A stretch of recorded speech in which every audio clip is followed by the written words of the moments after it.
আসসালামু আলাইকুম দর্শক, আমন্ত্রণ জানাচ্ছি জাগো ফুটবলে।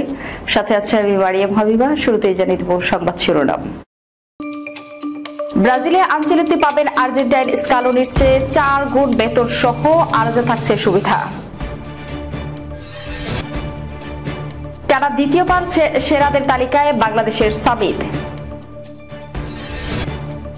ম্যারাডোনা না মেসি, কাকে বেছে নিলেন স্কালোনি? অন্যদিকে হামজারা পেলেন আরেকটি সুযোগ।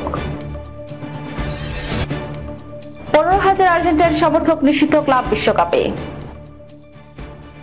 শুনছিলেন সংবাদ শিরোনাম, এবারে বিস্তারিত। কার্লো আঞ্চলিতে বিশ্ব ফুটবল তো বটেই, ইতিহাসেরও অন্যতম সেরা কোচ।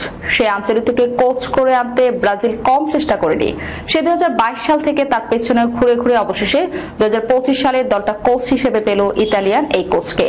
আগামী 26 মে সেলেসাওদের দায়িত্ব কাঁধে তুলে নেবেন আঞ্চেলোত্তি।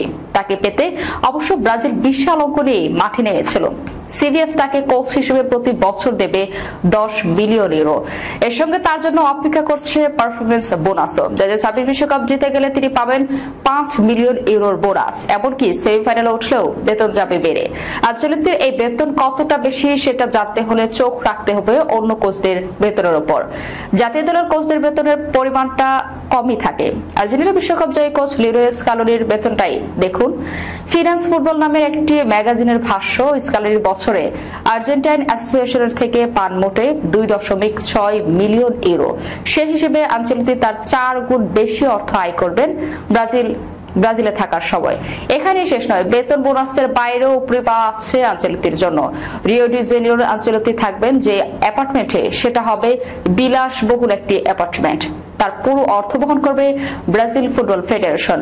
তিনি বিদেশ ভ্রমণের জন্য সিভিএফ এর কাছ থেকে পাবেন একটি প্রাইভেট জেট। আঞ্চলিকতি পাবেন একটি আন্তর্জাতিক স্বাস্থ্য বিমানও, সঙ্গে একটি জীবন বীমাও পাবেন তিনি। আঞ্চলিকতি ব্রাজিল দলের কোচ হিসেবে প্রথম প্রকাশ্যে আসবেন আগামী 26 মে। সেদিন ব্রাজিলে গিয়ে সংবাদ মাধ্যমে মুখোমুখি হবেন। এরপর তিনি পেরু ও ইকুয়েডরের বিপক্ষে বিশ্বকাপ বাছাই পর্বের ম্যাচের জন্য দলও ঘোষণা করবেন। কানাডার প্রফেশনাল ফুটবলে ধীরে ধীরে নিজের আলো ছড়াচ্ছেন বাংলাদেশের সামিদ সোম। ক্যাভালির এফসির হয়ে মাঝমাঠের দাপটের সঙ্গে খেলেছেন। আসর শুরুর দিকে গতির পর এখন যেন ছন্দে ফিরছেন পুরো দল। আর সেই ছন্দের অন্যতম নায়ক সামিদ নিজেই। মাত্র 1 মাস আগে ক্লাবের অধিনায়কত্ব করার গর্বিত সুযোগ পেয়েছিলেন সামিদ। এরপর থেকেই নিজের পারফরমেন্স দিয়ে যেন প্রমাণ করে চলেছেন কেন আস্থা রাখা হয়েছিল তার উপর। সর্বশেষ ম্যাচে লিগের শক্তিশালী প্রতিপক্ষ হ্যালিফ্যাক্স ওয়ান্ডার্সকে 3-0 গোলে হারানোর ম্যাচে দুর্দান্ত খেলেছেন এই 27 বছর বয়সী মিডফিল্ডার। একটি গুরুত্বপূর্ণ অ্যাসিস্টের পাশাপাশি পুরো ম্যাচ জুড়ে বলের নিয়ন্ত্রণ এবং আক্রমণ পরিচালনা রেখেছে বড় প্রভাব। এই পারফরমেন্সের পুরস্কার এসেছে দ্রুত। টানা দ্বিতীয়বার সপ্তাহের মতো কানাডার সরকার লিগে টিম অফ দ্য উইক জায়গা করে নিয়েছেন সামিদ। মাঝমাঠে সেন্ট্রাল মিডফিল্ডার হিসেবে তার সঙ্গে আছেন অ্যাথলেটিকো ওটোরার ডেভিড এবং রদ্রিগেজ এবং প্যাসিফিক এফসির মার্কো বাসকোস। হ্যালিফ্যাক্সের বিপক্ষে পুরো 90 মিনিট খেলেছেন সামিদ, যেখানে তার পাস অ্যাকুরেসি ছিল 89%। দুটি বড় সুযোগ তৈরি করেছিল। প্রতিপক্ষের ফাইনাল থার্ডে পৌঁছে দিয়েছেন বল 5 বার এবং তার দেওয়া ক্রসগুলো ছিল 100% সফল। লক্ষণেও দেখিয়েছেন দৃঢ়তা, জিতেছেন 5টি গ্রাউন্ড ডুয়েল, করেছেন 4টি ট্যাকল, একটি ইন্টারসেপশন এবং একটি এরিয়াল ডুয়েল। আলাদা করে প্রশংসা পাচ্ছেন তার 3 সতীর্থ আলী মুসি, টোবিয়াস ওয়ালচেকসি এবং লেভি লিয়াং, যারা একই সঙ্গে সেরা একাদশে জায়গা করে নিয়েছেন। আর্জেন্টিনার কোচ লিওনেল স্কালোনি দীর্ঘদিন ধরেই লিওনেল মেসির সঙ্গে ঘনিষ্ঠভাবে কাজ করছেন। বিশ্বজয়ী কোচ এবার মুখ খুলেছেন ফুটবল ইতিহাসের সবচেয়ে চর্চিত প্রশ্নের উত্তরে, মেসি নাকি ম্যারাডোনা, কে সেরা? স্পেনের সাংবাদিক সিরো লেপোজের সঙ্গে একটি আলাপচারিতায় স্কালোনি জানিয়ে দিয়েছেন, আমি লিওর পক্ষেই থাকছি। স্কালোনি ব্যাখ্যা করে বলেন, আমি লিওকে দেখেছি, তাকে জানি, তবে তুলনা করাটা এখন আর কাজে আসবে না, কারণ দুজনেই উপভোগ করা উচিত।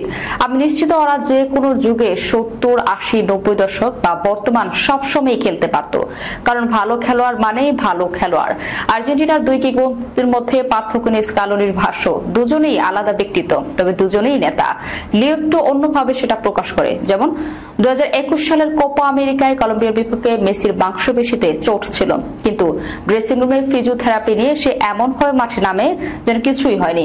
মেসির মতো আর কাকে কোচিং করানো কতটা চ্যালেঞ্জিং এমন প্রশ্ন স্কালোনি জানান, জয়ী খেলোয়াড়দের পরিচালনা করা সহজ। লিও এমন একজন যে 5 বছর বয়স থেকেই শুধু জেতার মানসিকতায় বেড়ে উঠেছে, এমনকি অনুশীলনেও হারতে চায় না। তার ডিএনএতেই জেতা লেখা আছে। তিনি আরো বলেন, তাকে যখন নির্দেশনা দেই সে তা দ্রুত বুঝে নেয়। যদিও আমরা তাকে অন্যদের মতোই দেখি, কিন্তু জানি সে তো শুধু আর 10 জন নয়, সে আমাদের তরুপের তাস। আলাপের এক পর্যায়ে স্কালোনি ফিরে যান 1993 সালে, যখন ডিয়েগো ম্যারাডোনা নিউয়েলস ওল্ডে যোগ দেন। তখন স্কালোনি যুব দলে। স্মৃতিকাতর স্কালোনি বলেন, তাকে স্বাগত জানাতে আমরা পতাকা উড়িয়েছিলাম। একটা ছবি আছে, আমি ডিয়েগোর পাশেই দাঁড়িয়েছি। তার অনুশীলন দেখতে তখন পুরো বেলা পিস্তা মাঠে থেকে যেত। সবাই গেটের ধার ভিড় করত। তিনি শুধু নিউয়েলস নয়, পুরো দেশের জন্য এক স্থায়ী স্বস্তি হয়ে আছেন। হামজা চৌধুরীদের ইংলিশ প্রিমিয়ার লিগে ওঠার আশা অনেকটাই থমকে গিয়েছিল। সেই আশার পাশে নতুন করে হাওয়া লেগেছে। প্রিমিয়ার লিগে ওঠার জন্য আরেকটি সুযোগ পেয়েছে হামজার দল শেফিল্ড ইউনাইটেড। চ্যাম্পিয়ন্স লিগের প্লে অফ সেমিফাইনালে ব্রিস্টলের বিপক্ষে দ্বিতীয় লেগ কাল 3-0 গোল জিতেছে শেফিল্ড। 2 লেগ মিলিয়ে 6-0 গোলে অগ্রগামিতায় প্লে অফ ফাইনাল নিশ্চিত করেছে তারা। 24 মে প্লে অফের ফাইনাল শেফিল্ড প্রতিপক্ষ হিসেবে পাবে সান্ডারল্যান্ড অথবা কভেন্ট্রিকে। প্লে অফ সেমিফাইনালের প্রথম লেগে কভেন্ট্রিকে 2-1 গোলে হারিয়ে ফাইনালে ওঠার লড়াই এগিয়ে আছে সান্ডারল্যান্ড। আজ রাতে নিজেদের মাঠে দ্বিতীয় লেগের ম্যাচটি খেলবে তারা। কাল রাতে হামজার দল শেফিল্ডকে জেতাতে গোল 3টি করেছেন কেইফার মুর, ওস্তাভো হ্যামার ও ক্যালম ও হেয়ার। ম্যাচ শেষে শেফিল্ডের বাংলাদেশি মিডফিল্ডার হামজার ইনস্টাগ্রামে প্রতিক্রিয়া জানাতে গিয়ে লিখেছেন, আলহামদুলিল্লাহ, এমন উপভোগ্য রাত, আরেকটি বড় ধাপ পাড়ি দিতে হবে। দেখা হবে ওয়েম্বলিতে। আর্জেন্টাইনদের কাছে ফুটবল এক আবেগের নাম, নিছক কোনো খেলা নয় এটি। সবশেষ কাতার বিশ্বকাপে আর্জেন্টিনা 36 বছর পর শিরোপা জেতায় ফুটবল নিয়ে উন্মাদনা আরো বেড়েছে দেশটির ফুটবল প্রেমীদের। তবে এবার দেশটির ফুটবল প্রেমীদের উপর নেমেছে নিষেধাজ্ঞার খাড়ক। আসন্ন ফিফা ক্লাব বিশ্বকাপে স্টেডিয়ামে বসে খেলা দেখার উপর নিষেধাজ্ঞা জারি করা হয়েছে 15,000 আর্জেন্টাইন সমর্থকদের উপর। অবশ্য আয়োজক যুক্তরাষ্ট্র এই নিষেধাজ্ঞা জারি করেনি, বরং এই সমর্থকদের উপর উগ্র ফুটবল সমর্থক আখ্যা দিয়ে বুয়েনোস আইরেস যুক্তরাষ্ট্রের দূতাবাসের কাছে একটি তালিকা দিয়েছে আর্জেন্টাইন নিরাপত্তা মন্ত্রী পাত্রিসিয়া বুলরিচা, যার ফলে স্টেডিয়ামে বসে খেলা দেখা হবে না এই তালিকায় থাকা সমর্থকদের। বড় পরিসরে নতুন রূপে ক্লাব বিশ্বকাপের প্রথম আসর হবে যুক্তরাষ্ট্রের 12টি ভেন্যুতে। আগামী 14 জুন থেকে 13 জুলাই পর্যন্ত মার্কিন যুক্তরাষ্ট্রে অনুষ্ঠিত হতে যাওয়া এই নতুন সম্প্রচারিত টুর্নামেন্টে আর্জেন্টিনা ক্লাব বোকা জুনিয়র্স এবং রিভার প্লেটে অংশগ্রহণ করবে।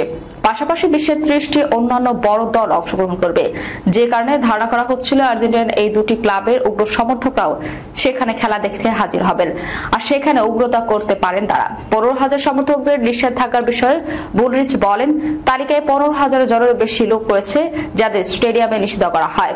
আমাদের জন্য এটি অত্যন্ত গুরুত্বপূর্ণ কারণ আর্জেন্টিনার স্টেডিয়ামে কোনো অপরাধ রয়েছে এমন কোনো হিংস্র ব্যক্তি এই ক্রীড়া অনুষ্ঠানে যোগ দিতে পারবে না। দর্শক, যাবার আগে শিরোনামগুলো জানিয়ে দেব আরো একবার। ব্রাজিলে আনচেলত্তি পাবেন আর্জেন্টাইন স্কালোনির চেয়ে 4 গুণ বেতন সহ আলাদা থাকছে সুবিধা। টানা দ্বিতীয়বার সেরাদের তালিকায় বাংলাদেশের সাবিত। ম্যারাডোনা না মেসি, কাকে বেছে নিলেন স্কালোনি? অন্যদিকে হামজারা পেলেন আরেকটি সুযোগ। 15,000 আর্জেন্টাইন সমর্থক নিষিদ্ধ ক্লাব বিশ্বকাপে। এই ছিল এখনকার মতো। পরবর্তী সংবাদ দেখার আমন্ত্রণ রইল। ধন্যবাদ সবাইকে। আল্লাহ হাফেজ।